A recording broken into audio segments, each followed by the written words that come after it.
Crazy because we were in great position to have the game in our control, and we made about 3 of the dumbest plays you can possibly make, and then all of a sudden they're in control of the game. And then fortunately we got a big shot out of Harrison there at the end, but we're 3, 4, 5 ahead, and all of a sudden we get the ball after they miss a shot in the corner, and Kendall, who's one of the smartest players I've ever coached, we got 4 timeouts. Guys, I'm going to die with more timeouts in my back pocket than anybody in the history of basketball. And instead of calling a timeout, he turns it over there, and then they score, and then all of a sudden we try to pitch ahead. That was a very marginal play that you should only make in the first 5 minutes of the game. We turn it over, and then Dexter, with 13 seconds on the shot clock, drives in through there like there's no tomorrow, and all of a sudden Florida State's got a 1-point lead. So you got to congratulate them for taking advantage of our silliness down the stretch, and then yet we have a player that jumped up and made a big-time shot. We a lot of times put our point guard in that position. This week in practice, or maybe it's either last week or this week, sometime very recently, we changed and put Harrison in that spot. And what I did wrong is Kendall hadn't played the spot over there on the wing enough, and so he got too close, and so Harrison didn't have any driving lane. He just pulled up and shot it over their player, and it went in the basket. So it was bad coaching and good playing, and good players sometimes make bad coaches look good, and that's what happened down the stretch tonight on that last play. But I was really pleased with our guys up until that last 4 minutes coming in on senior night. A very, very good basketball team, and I thought we did some really good things to answer their good things. To me, it's a crazy basketball game.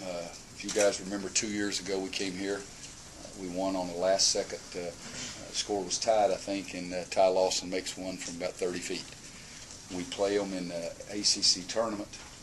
We have the last shot to win the game, but we miss. They win the game. So we win on the last second shot, and then in the tournament we lose and don't make the last shot.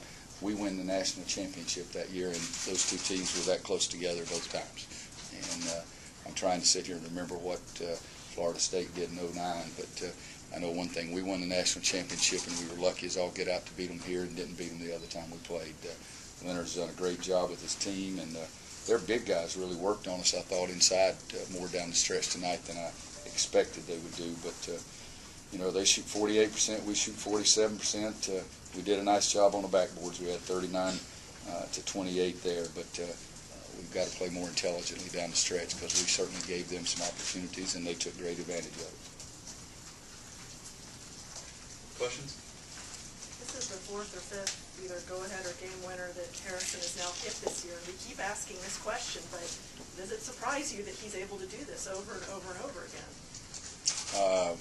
He's going to miss some one day. I know that, but I'm not surprised. Great players, kids that have that kind of focus, who have that kind of ability, can make those kind of plays. And he's got a lot of them left in his tank, and I know that, and he knows that, and we all know that he's going to miss one someday too. Coach, we hadn't seen John in the game late, in the tight game, much recently. Saw him tonight. That's just a testament to what he's been able to do, shooting the ball at the free throw line. Well, he had made his last 6. He made his first 5 tonight, so he had made 11 in a row before he missed that last one. And the other thing is, until Derwin goes to the free throw line and makes the 2 free throws, we had the lead also. We didn't want them to get second shot opportunities, and it was better for us. And then without Reggie Bullock too, because if we'd had Reggie, we might have gone small and played he and Harrison both at 6'7", 6'8" size. But without Reggie, we decided to stay with John too. What's it been like for you the last couple of days trying to figure out how to play now with 8 scholarship players? It's been difficult all year. I mean, it's the last 9 or 10 months haven't been the smoothest for the old boy here, with 2 guys transferring in May, and dismissing a guy who's going to be our best player probably. It was definitely our most experienced player. Have a guy leave in the middle of the season. It hadn't been the smoothest road, but that group of guys in that locker room right there are wonderful, wonderful kids, and they've made it a real joy for me. Roy, you talked about how many close games you guys have had. Obviously, the game up there this year wasn't, but why does Florida State give you guys trouble? And just talk about the matchup. Well, they're a good basketball team. I mean, we're not the best team ever, and they're pretty doggone good. We're very close. Even the game up there, if you go back and look at it, with 6 minutes to go, it's a 7-point game. And then Kendall Marshall makes a 3 with 1 second on the shot clock to take it from 7 to 10. I mean, they're 10-4 for a reason. They've won over 20 games for a reason. It's in the ACC, a lot of times you're going to have close games with somebody all the time, and we've had a lot of those with Florida State. We won down here on Ty's shot last year. I think the time before that we won down here in overtime. We beat them pretty easily score-wise at our place. They beat us really easily score-wise at our place last year, but most of the time you're going to have close games. You know, and then the crazy play in the shot clock violation, I was mad too. I mean, we should have called a timeout over on the side, and I told Brian after it was all over with, I wish they hadn't called it. You know, because they made 2 instead. They got it out and they made a 3. So it cost us a point anyway, but I think they might have even called a foul on John, so maybe he had gone to the free throw line to shoot 3. But it was, I saw the pass go in the backcourt, and I thought I saw it go to 0. And so I felt sure that that was the right call to make. But like I say, if it hadn't called it, at least had to make a free throw. Instead, we gave them the ball out of bounds, and they made 3. Anybody else? You surprised by how much they've been able to make up for losing Singleton?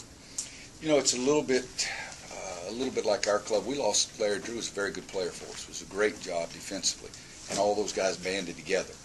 And I think that's what I don't know their team. I hate to speak for somebody else's team, but Chris is an incredible player. But they lose him, and everybody else banded together. And one guy says, "I'm going to play just a little bit better," and the next guy says, "I'll do that too. I'll play just a little bit better." And the next guy says, "I'll just play just a little bit better." And they've had some guys who have stepped up. And then the other thing, he didn't shoot it great tonight by any means, but Dawkins has really been shooting the ball so much better until tonight's game, and I think that's really helped him. And I think White, prior to tonight's game, has really been scoring a lot more than they both were when Chris was in there as well. But Chris is one of my favorite players. Coach, I had a question here. Can you comment on being 6-2 on the road? It's such a young team, 6-2 in the ACC on the road. Well, it's you never know what's going to happen. I'm so silly. I told them at the timeout that we were going to make the shot. We'd already made one in Florida against Miami, the last second shot, so we were going to do it again. And you know, I don't know why you say things like that, but it makes me feel better when I say something like that, I guess. But 2 freshmen, 2 sophomores, and a junior who's never played a full season of college basketball. That's who we start, and they're just an incredible group of guys. And I think they have a belief, which I've always had. I've always felt like that my teams can win on the road. I've always felt that way. And 100 years ago, when I was a very, very mediocre player, I thought I could beat you in your yard. It made no difference because I was just going to be even more focused. I couldn't beat a hell of a lot of people, but if you were close to me, I felt like I could beat you. Okay. And the looks of some of you guys, I may have been able to beat you. There's a couple of it. Big fella, I wouldn't have taken you, I promise you. I got a little savvy. I wouldn't take you. Lock rooms open. Thanks, guys.